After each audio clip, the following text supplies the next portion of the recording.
पद्मनाभप्रियां देवीं पद्माक्षीं पद्मवासिनीं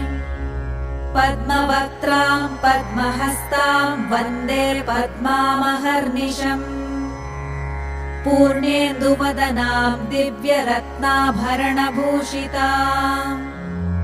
वरदाभयहस्ताढ्यां ध्यायेच्चन्द्रसहोदरीम् इच्छारूपां भगवतः सच्चिदानन्दरूपिणीम् सर्वज्ञां सर्वजननीं विष्णुवक्षस्थलालयाम्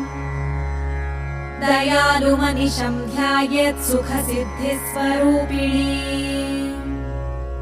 हरिः ॐ नित्यागतानन्त नित्यानन्दिनी जनरञ्जनी